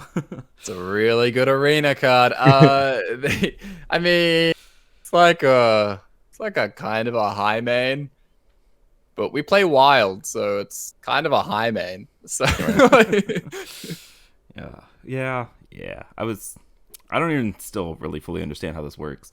But yeah, it's all that confusing. Well, there was like this whole Twitter thread of like new instances means that like it doesn't summon all 4, or if they like shuffle the bots into their deck, then you still like pull it out of their. I was like, okay, yeah, I still don't think the card is good, even if you can like do funky stuff with it. All right, next up we have Pyrotechnician, 4 mana 2/5. After you cast a spell, add a random fire spell to your hand. Is there a class that has like 1 or 2 fire spells that you can abuse and like always get that fire spell? Wait, it's not even. Yeah, Immolate. Wait, yeah, it's also random, so it doesn't restrict the class. I was going to go on a tangent about Immolate and Warlock, but even that doesn't work with this card. Wait, there's also so many good fire spells in Warlock, aren't there? Yeah, don't worry about it. It was a joke, man. Okay, my bad. It All doesn't. Right. Let's talk about Ghost Rider. We mentioned this a little bit earlier when we were talking about Finale. It is a 5 mana 4/4 that at its max discovers 2 spells. You lost me at 5 mana 4/4. Okay. All right. That's fair enough. Let's talk about Tony, King of Piracy. It's a 5 mana 4/6 pirate. Both players' decks are swapped. Finale, draw a card. So this is not like a permanent togwaggle effect. Like if they kill this 4/6, they do swap back. But I've already seen, like back in the day, we had that Togwaggle Explore Unguro deck, where you would swap decks with the opponent. You would replace their deck with a bunch of these trash 1 mana spells, and then if your opponent swapped back, you would just Geist them, and then they would take fatigue damage. If not, then they had no cards in their deck anyways, because you were like decking yourself, and then you had to win with a bunch of these random 1 mana spells. This is basically a 3 mana cheaper version to do that. There's also a combo in Standard, by the way, that does kind of the same thing that I think the devs overlooked a little bit. I'm not sure. I don't know if you guys saw that thread, but yeah, it seems kind of like the new Togwaggle thing ish in Standard. Yeah, the thing I want to do is you play Tony, you play Myra's Unstable Element, ideally with prep at a reduced cost, then you shadow step the Tony. Your opponent has no deck. That can happen very early because of the like he's a pirate, so you're just running the raiding party to get the weapons. You trade the weapons, reduce the cost of the Myras. You do a bunch of cantrippy shadow, like evasion. Like it's just a turbo mill deck is really what it comes down to. Can we do that with Shark Scabs? I mean, you can certainly make it a lot easier. Like, yeah, then you get 0 mana Tony, 0 mana Myras. I like even then. Do you really need to? If you can get like I don't know, if you can play Cloak of Shadows a couple turns, like you're still. Shark Scabs is what happening on turn 4 with the coin. I mean, you can play a lot of those cards and just like still combo about as quickly with the I mean, imagine Octobot gets reverted, you can get some cost reduction. I'm hearing more and more reasons not to unnerf Octobot. I think this card does pose a bit of a problem, especially with that combo in Standard. I think a quick fix would just be draws from their opponent decks, but that also doesn't solve the problem with Myra's in Wild. So I don't know. This seems like it could do some scary things that are pretty easy to pull off, relatively.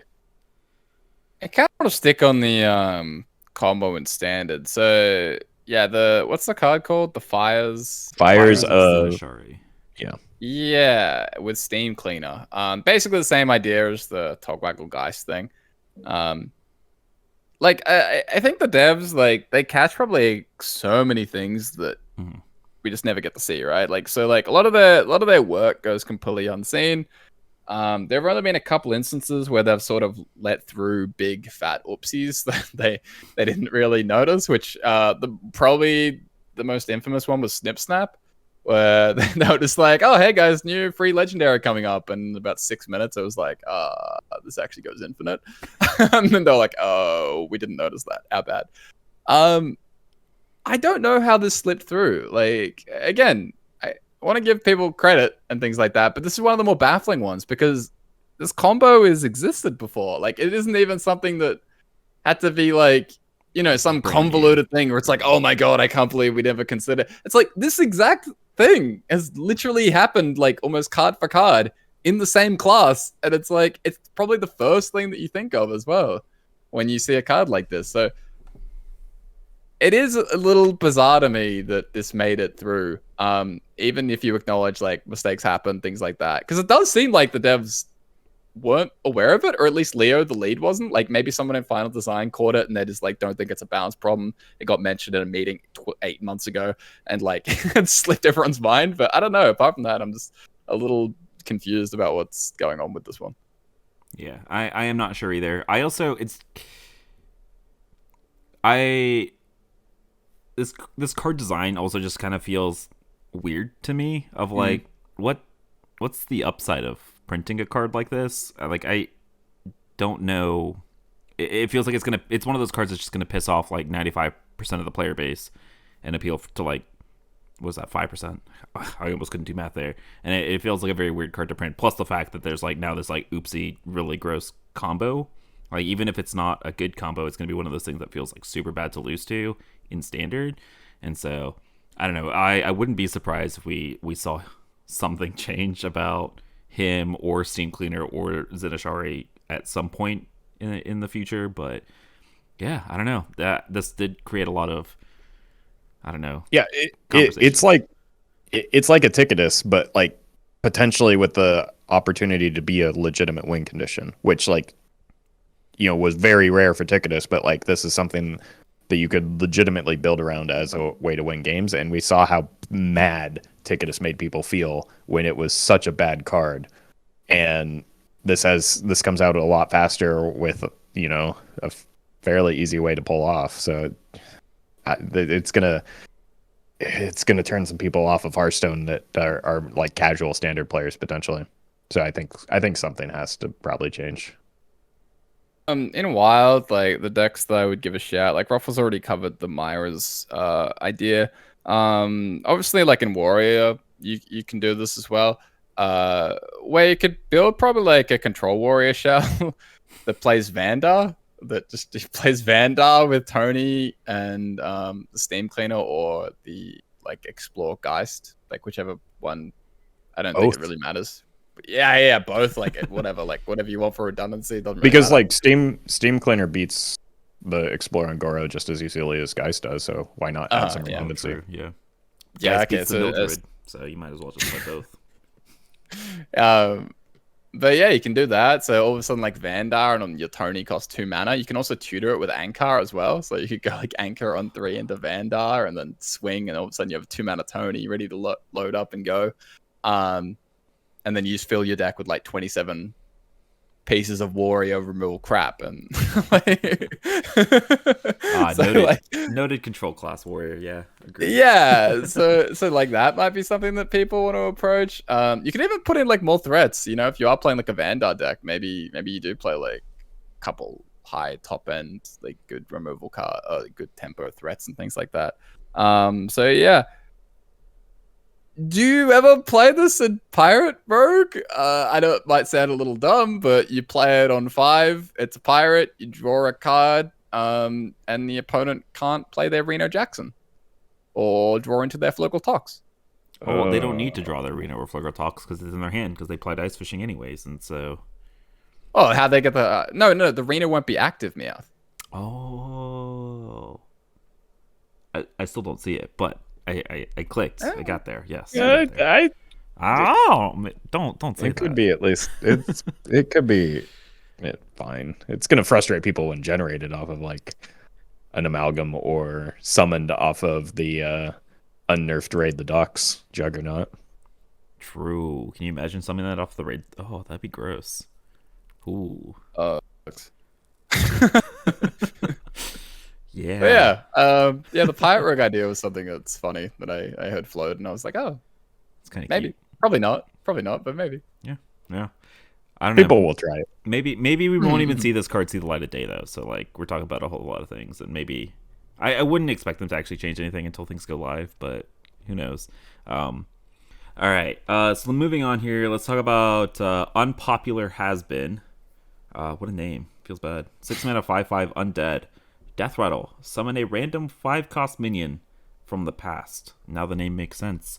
Arena card. Arena Not card. even. Are you sure? Bad arena card. Just say it. All right. I have to make sure because the 2 times that I've done this before, it was just immediate no. No. So I don't know. The one amalgam band, 7 mana 6/6, with all minion tribes because it is an amalgam.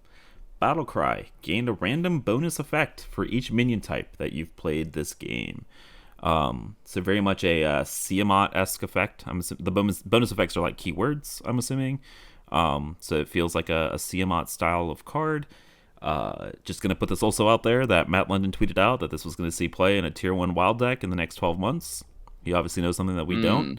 So obviously this card's going to be broken. Tweet aside, how are we feeling about the card? What are the bonus effects? Is it just like the is it the amalgamation? Keywords. Yeah, so it's just like the amalgam thing from Battlegrounds, right? Mm-hmm. I'm assuming. That doesn't sound like it does anything in the wild form that I play. The effects. Sorry, I'll just grab them for you. I think there's like 8 different things that it can do. I don't care what those effects are. If they aren't winning the game, it's not. The important thing is one of it isn't charge. Right. Yeah. Okay. Yeah. So no, I don't. I'm going to go ahead and unless something drastically changes in the wild format, I do not think that is a true statement that was made by Matt London. I'm just going to throw that out there. Yeah. All right. Taunt, Div Shield, Rush, Lifesteal, Wind Fury, Stealth, Poisonous, Reborn. I think it's just. I think CMR, where this right? at the top. End. Yeah. I think where this is aiming is in something like with a party animal type deck. So if there's more like minion type buffs, because this is an amalgam itself, like maybe that's where it's aiming. Because if you can buff it up, yeah, sure, it has a pretty big impact, but then it just dies before it gets to clock the opponent in the dome, right? Yeah. So I like the 7 mana seems to be the limiting part. Maybe you mech warper it, and then you galvanize her, and you get a cheaper cost. So I mean, if it does get if it is buffed and it gets Stealth Wind Fury or Stealth Wind Fury Divine Shield, things like that, then it's a big thing that hits for 20 on the following turn. Are we Menagerie Warrior fans? Is this at the top end? Yeah, like Menagerie Warrior, hand buff Paladin goes in a bit more of a Menagerie direction. Especially with things like. Oh wait, we can't even play it with Purator. God damn it. I mean, you could just draw it before you play the Purator. Yeah, just order in the court, and then all of a sudden, bam, problem solved. Tier 1 wild deck, Matt. Tier 1 wild deck. That dubious. What if you shoved in Shutterwalk Shaman and give Murloc's Beast at the base? Elemental baseline? I don't think that's what he meant, but I think that probably is the best place for it right now. Yeah, that gets quite a few effects, but even then, don't you just kind of win when you play a Shutterwalk with Astalor just ends the game for you, right? Do you need a win condition aside from that? I like this card a lot. I just sort of doubt the validity of the tier 1 thing. I think it fits into some of the things that we've maybe sounded the most excited about have been the multi-minion type hand buff style things. We saw a little bit of that with Menagerie Warrior. It could slot in with Paladin. It could slot in with Death Knight as well. So I'm not saying the card is unplayable. I just don't think that this ends it in the format as it currently stands. Well, yeah. It'll end it for one player, one way or the other. It's probably just going to be ending it for you more often than not. All right, we've got three cards left. Let's talk about Concert Promo Drake. This is something I think is a arena card, but I'll wait for these guys to confirm. But it is an 8-mana 8/8 dragon with tradable finale, destroy an enemy minion. Arena card. All right, cool. Mish Mash Mosher. Say that 5 times fast. 8 mana 3/10 undead with rush. After this attacks, gain +1 attack and attack a random enemy minion. So when it attacks the random enemy minion, will it then trigger again and keep going? Yes, I believe so. Okay. It's like a batter head, Yeah. but a little bit better. So it's a better head. Yep. It doesn't mean it's going to be good, so I don't know. No, it doesn't. Yeah. I love the name, though. I'm not going to lie. Yeah. This card will be in a tier 1 wild deck in the next 12 months. I mean, this paired with the one amalgam band, like unstoppable combination right there. God. I think I found my new favorite meme. Yeah. This is gonna be the Frodan meme all over again. Oh God. It's hard to keep a straight face. Oh God. Last but not least, we have Amplified Elic. 10 mana 6/12 beast with taunt. Death rattle. Deal 3 damage to all enemy minions. This doesn't really do anything. It's probably actually a fine evolve target, right? Or devolve target. It is a 6/12 taunt. So it sure does cost 10 mana though. Hey, look, when you're playing Evolve Shaman and things like that, you're never actually paying 10 mana for anything, right? So it's fine. I mean, it's freaking huge. Like, what the hell? Is it the biggest taunt minion? Like the biggest butt on a taunt minion? We had Sleepy Dragons, obviously bigger than that. So it do be beefy. It do have a AoE death rattle. Beast do get cheated out in Hunter. So don't think there's anything quite there yet. Control Hunter confirmed. Control Hunter confirmed. Tier 1 wild deck. Red alert. I don't know. It's about as like good as it gets in terms of like a big base recruit target. So yeah. You have to be playing that recruit deck though, right? Like this is not like a harpoon gun style deck. This is a no. The 4/3 and the Katharina Hunter, like something like that. I do agree. It does seem pretty good in that deck, but that deck is also very far off from being like a thing. Oh yeah. So yeah. All right, we did it. We made it through 49 cards. It's probably gonna be the longest card review episode that we have this season because we've already done like a fifth of the cards. Oh my mouth. Oh, am I being naive? Yes. On. Look, we spent extra time this time also talking about keywords and mechanics and stuff and making fun of memes. Like, come on. Mm-hmm. Totally. Yeah, probably not. But yeah. How you guys feeling about the cards regardless? Seem fun. There's a few potential concerns that maybe are like this early on haven't happened in reveal schedules before. So hopefully things are maybe proactively adjusted, or maybe not as harmful as we think. But overall, the theme of the set seems cool. I like when they kind of cross into this like campy, highly thematic type of set. I think that's when Hearthstone is at its best, and then we'll see how the rest of the cards fill out, because neutrals are generally a little bit more boring than the class cards, because they like class cards are where you really get like a sense of the flavor and the shape a particular class is going to take. Yeah, I don't want people to get the wrong idea. Like, just because we kind of whipped through and was like, arena, for a stretch, that doesn't mean I'm not like super pumped about this. Like Roffle said, I really like it when Hearthstone gets kind of a little goofy and silly like this. Like Skullman's Academy and Voyage are probably like two of my absolute favorite expansions thematically, and I really like this one as well. Like, I think this is going to be very memorable, very fun. I love the cards just in general. Like, I love everything that I've seen so far. I love how we've kind of like running through Voyage, right? Like we seem to have this like heavy tribal, heavy like pre-packaged set of cards a lot of the time. Whereas if you kind of just flip through, you know, what we've got going on now, everything feels kind of like standalone, pretty interesting. Like there's not really like set pre-packaged homes for things. Cards just seem cool, flexible. Like we just have multiple homes, whether we are talking about things like location with fan club, you know, we kind of went on a little tangent about like where all that could fit in. A lot of these like tutor cards, right? Like draw a weapon, draw a beast, things that kind of open up options in the future. I think this is all very, very cool. Like I like this. It kind of throws back a little more to something that we saw previously with Scholarmant or something. So I think it's awesome. I really hope that we continue going down this road with the class cards, especially now that we've kind of gotten some of the less exciting neutrals out of the way. So next episode should be a lot of fun. Yeah, I echo a lot of what you guys have said. Like the neutrals tend to be the most boring stuff, but even within that, we have seen a lot of like super sweet stuff.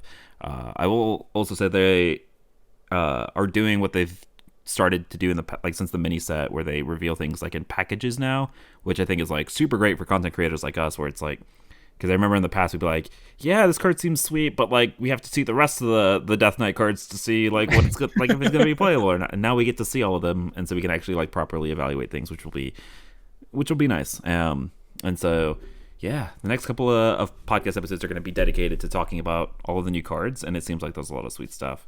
You know, we've had our concerns about a couple, but you know, besides that, it looks like there's a lot of fun cards, which is great. Yeah. I think that's going to be good for today's episode, though. Thanks for hanging all the way to the end, if you guys stuck with us all the way to the end. And Corbin Roffle, thanks for joining me again and again. Appreciate you guys, and let the people know where they can find you guys and your content. Yeah, you can find Corb's content over at twitch.tv/Corbett and his Twitter on Corbettgames. Go follow him because it is his birthday, and wish him a happy birthday, even though you'll be late because we're recording this on his birthday. So wish him a belated birthday. Yeah, and you can find Roffle's content on twitch.tv/Roffle and Roffle on YouTube and Twitter. So make sure to go check out Roffle, even if it's not his birthday, you know, just go say hi anyway. And wish him a happy birthday regardless. So yeah, exactly. Yeah. Shout outs to Corb for recording on his birthday as well. So I'm probably going to be a little bit too hungover to record tomorrow, I'm assuming you're going out and having some fun. No, it's a Sunday, so you know, like today. That doesn't stop you from doing anything. Yeah, that's actually pretty true. That's coward's talk. Yeah. Last weekend was honestly the big one. This one's a bit more low key. Yeah. All right. Thanks for spending your birthday with us, though, and for all the listeners, thanks for hanging out and listening all the way to the end. Appreciate you guys. Hope you guys are enjoying reveal season, and we will see you guys again next time. Later.